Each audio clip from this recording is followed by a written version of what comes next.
Have you ever met someone who stays completely calm when everything around them is falling apart?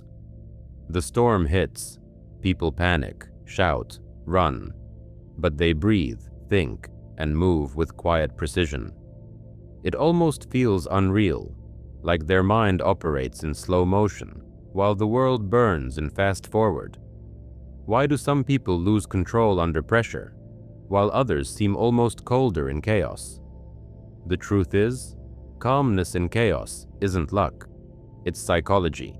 It's wiring, experience, and deep emotional intelligence disguised as stillness. Before we begin, make sure to subscribe so you don't miss future explorations into the hidden psychology shaping your reactions, decisions, and inner world. 1.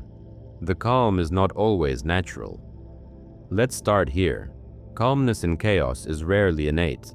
It's not that these people are born fearless. It's that they've met fear before and survived it. Psychologists call this emotional conditioning. When the brain learns that panic doesn't solve problems, it only multiplies them. Over time, the mind associates calmness with control, chaos with clarity. They've learned that the body can only hear one voice in a storm, the one that doesn't tremble. Many people who stay calm in crisis grew up in unstable environments, homes where shouting, pressure, or unpredictability were daily norms. Their calm isn't detachment, it's adaptation. The child who learned to stay quiet while adults yelled became the adult who keeps steady while others lose their minds. 2. The neurology of stillness. In neuroscience, this trait often links to how the amygdala, the brain's alarm system, and prefrontal cortex, the logic center, communicate. In most people, chaos triggers a flood of adrenaline. Heart rate spikes, vision narrows, thinking collapses. It's called amygdala hijack. Emotion takes over reason. But in people who remain calm, the prefrontal cortex doesn't shut down. It stays online, regulating emotion instead of being consumed by it. They feel the fear, but they don't become it. This is the biology of emotional regulation, not absence of emotion.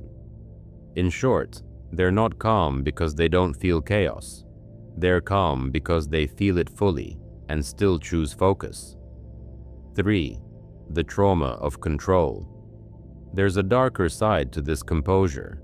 Sometimes the ability to stay calm under pressure comes from past pain, from a life that demanded composure long before it was a choice.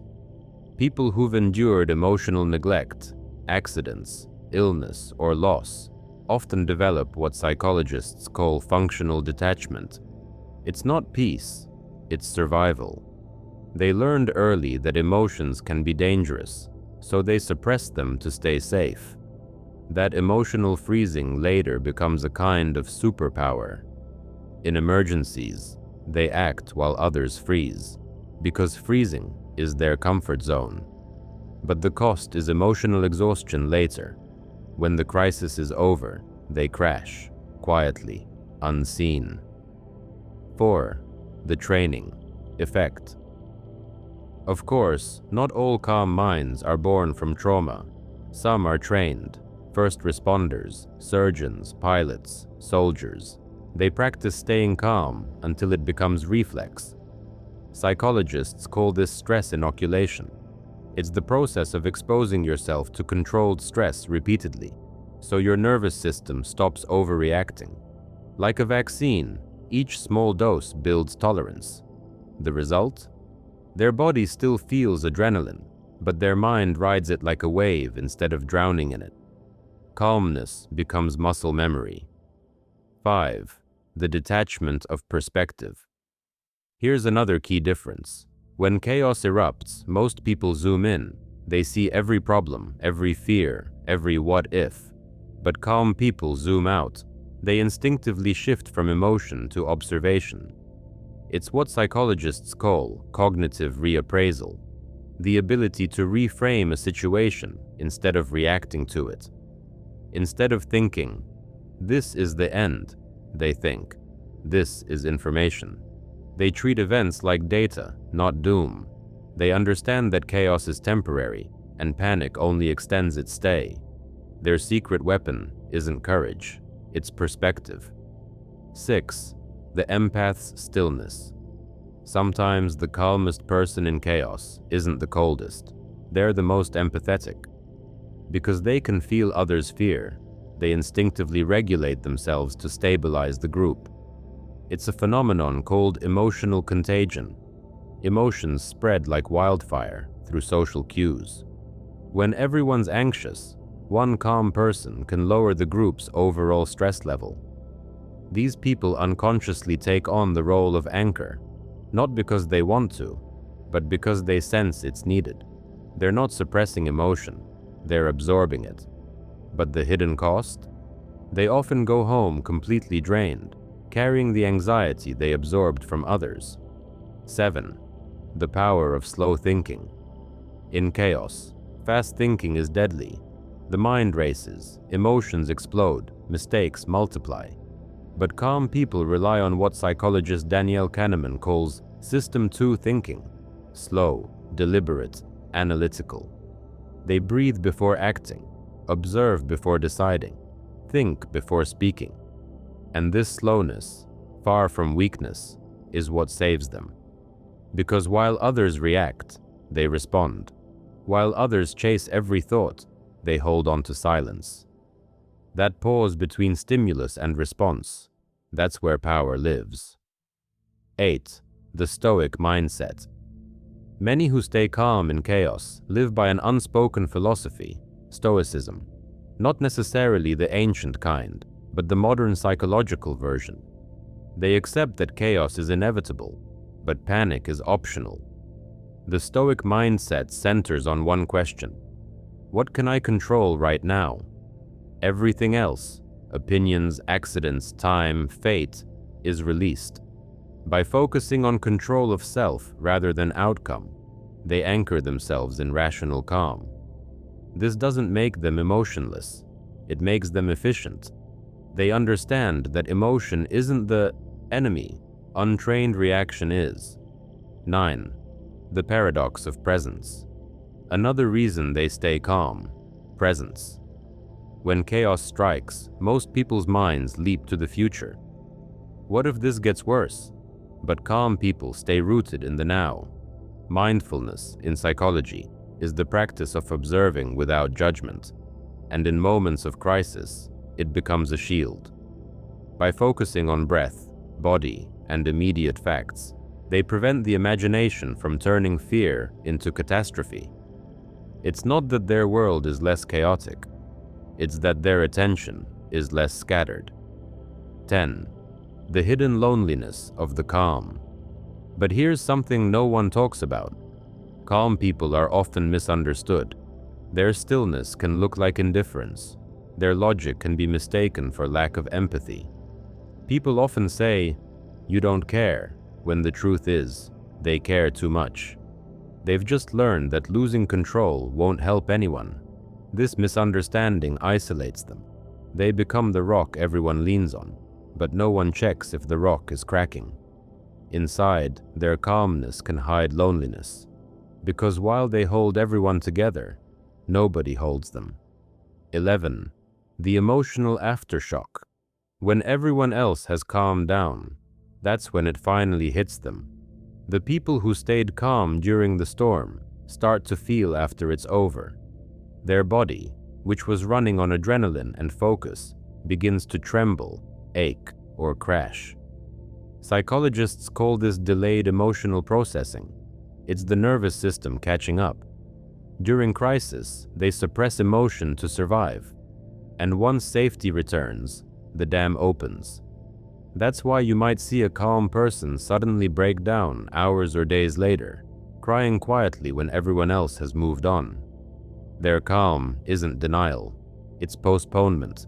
They simply delay their emotional release until it's safe to feel again. 12. The caretaker's curse. Here's something rarely said. Calm people attract chaos. They become emotional anchors, the ones everyone runs to when things fall apart. Friends, family, co-workers, strangers, They all sense stability and gravitate toward it. At first, it feels meaningful, purposeful, but over time, it becomes exhausting. They end up carrying everyone's panic, but never unloading their own. Psychologists refer to this as emotional labor overload, when someone constantly regulates not just their emotions, but everyone else's. The calm person becomes the group's unofficial therapist, and while others recover, they stay emotionally full, filled with stories, fears, and energies that aren't theirs. They may seem composed on the outside, but inside, they're silently drowning in borrowed storms. 13. The unseen burnout. Emotional control has a cost. The constant effort to stay composed, to think rationally when emotions roar, drains mental energy. Studies show that emotional regulation activates the same neural circuits as physical exertion. In other words, staying calm can tire your brain like running miles. That's why calm people often need solitude afterward. You'll notice they disappear after intense events, not because they don't care, but because they need to recharge. Their silence isn't avoidance, it's recovery. They're rebuilding equilibrium after holding the line for too long. 14. The burden of expectations. Once someone proves they can stay calm in chaos, people start expecting it, every time. Don't worry, they've got it. They always handle things. They never panic. But being the reliable one becomes its own prison. The moment they do falter, people are shocked. It's as if they've broken a sacred contract. This pressure leads to what psychologists call identity fatigue, when your personality becomes a role you can't step out of. They can admit weakness because their worth has been built on strength, so they play the role longer than they should, even when they're empty inside. 15. The quiet guilt. Another invisible weight, guilt. When chaos unfolds, the calm ones often feel guilty for not feeling as emotional as others. They watch people panic, cry, or scream, and wonder, what's wrong with me? Why am I not reacting? But that's not lack of empathy, it's regulation. Their brain prioritizes logic and danger, then empathy later. However, that gap creates self-doubt. They fear being misunderstood as cold, emotionless, detached.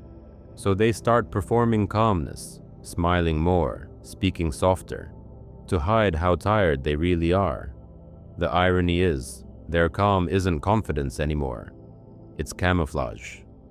16. The skill of internal separation. One reason calm people can stay steady in crisis is their ability to separate emotion from action. They can feel fear without obeying it, sense panic without feeding it. Psychologists describe this as meta-awareness, the ability to step outside your own emotion and observe it. It's like standing on a balcony watching your feelings pass below. You still see the fire, but you don't jump into it. This detachment is powerful. It turns emotional chaos into data, something to analyze, not drown in. But if practiced too long, it can lead to emotional numbness. Life becomes observation, not participation.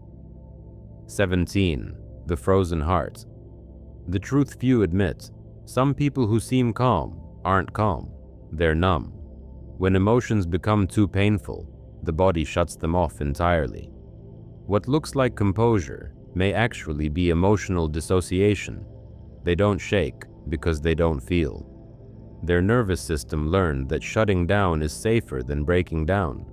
It's protective, but also isolating.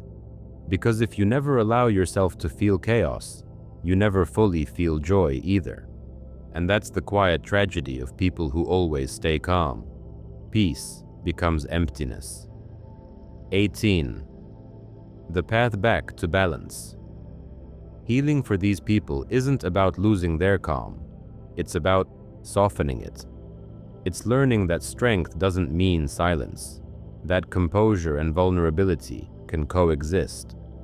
Therapists often use grounding and emotional release exercises, helping them reconnect with bodily sensations, breathe deeply, express safely. Over time, they relearn that emotion isn't chaos, it's communication. It's not something to manage, but something to understand. When calmness becomes balanced with openness, it turns from armor into wisdom. 19. The gift behind the stillness. Despite the costs, people who stay calm in chaos hold something rare: emotional gravity. They bring safety into rooms where panic reigns. They can lead without shouting, heal without preaching, and decide without fear. In a world addicted to noise, they are the steady rhythm others lean on. Their presence teaches a silent lesson: that calmness isn't the absence of emotion, it's mastery over it. And often, that calm comes not from privilege or comfort, but from deep empathy, forged through pain. 20. The final reflection. So what does it really mean to stay calm during chaos? It means you've learned how to hold the storm without letting it take you. It means you've turned reaction into awareness, panic into patience. But it also means you must learn to rest. Because even anchors need the tide. If you're the calm one in your world, the one who always holds everyone else together, take this as a quiet reminder. You're allowed to fall apart too.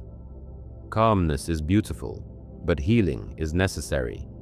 And if this made you pause, breathe, or reflect, subscribe, because every week we explore another hidden truth about how your mind protects, transforms, and defines you, even in the middle of life's chaos.